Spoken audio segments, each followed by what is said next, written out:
Nusantara People. Kali ini kita lagi ada di proyek Cut and Fill Prime Hill di Kedamaian. Nah, jadi People, kali ini kita lagi ada proses pengecekan aki untuk unit ekskavator oleh Pak Endro. Mau tahu keseruannya? Yuk ikutin aku.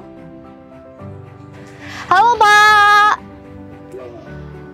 Nah, jadi gimana nih Pak untuk proses pengecekan akinya? Boleh tolong dijelaskan oleh tim People kami? Jadi ya Mbak, untuk perawatan aki, biar aki kita awet, itu ada beberapa langkah yang harus kita lakukan.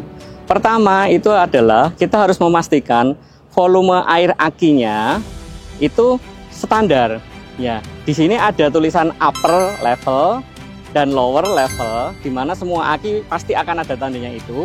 Kita harus memastikan air akinya harus ada di tengah antara upper dan lower. Nah, kenapa kok harus seperti itu? Karena kalau ketika di bawah, tentu saja akan mengganggu kelistrikan dari alat beratnya kita.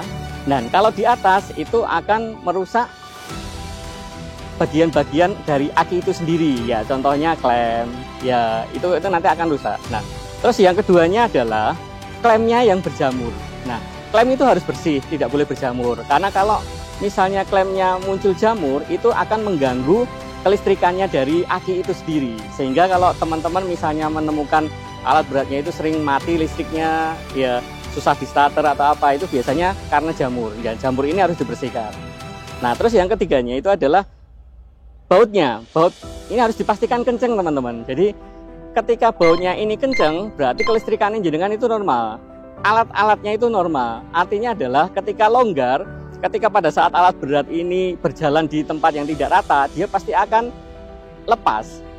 Jadi listriknya pun juga akan terputus. Nah, setelah itu dia bisa kita ngecek sehari-hari, itu harus dikencangkan. Nah, terus yang keempatnya adalah lubang. Jadi lubang aki ini fungsinya adalah untuk penguapan dari air aki. Air aki ini nanti ketika dipakai panas, jadi dia ada penguapan keluar lewat dari lubangnya. Jadi lubangnya ini harus dibersihkan, jangan sampai tersumbat. Kalau tersumbat, resikonya adalah air akinya meledak. Nah, terus yang lainnya adalah lingkungannya air aki. Jadi biasanya kalau teman-teman alat berat yang kita lihat di proyek itu di sebelahnya itu dikasih ember atau air atau stepet. Nah, itu jangan dikasih. Karena apa? Air akinya kita sendiri itu butuh untuk sirkulasi udara. Nah, dengan adanya banyak barang di sekitar aki, maka fungsinya aki kita nanti tidak akan normal. Jadi harus dipastikan bahwa lingkungannya tidak boleh diberikan benda-benda yang lain. Jadi sirkulasi udaranya biar normal. Nah, yang terakhir itu adalah beban. Jadi biasanya operator itu menambahkan kipas angin, radio. Nah, teman-teman ketika menambahkan itu harus paham bahwasanya voltase aki itu berbeda-beda. Nah, kalau kita menambahkan tadi, ternyata voltasenya lebih tinggi daripada akinya kita, berarti aki kita itu bekerja keras. Jadi, dia akan segera cepat rusak. Nah, itu tadi cara-cara merawat akinya. Jadi, poin-poin merawat akinya. Semoga bermanfaat. Jadi gimana People? Seru kan? Terima kasih banyak untuk Pak Hendro atas penjelasannya ya Pak. Nah, untuk episode lainnya saksikan aja di Nusantara Visual Media. Sampai jumpa.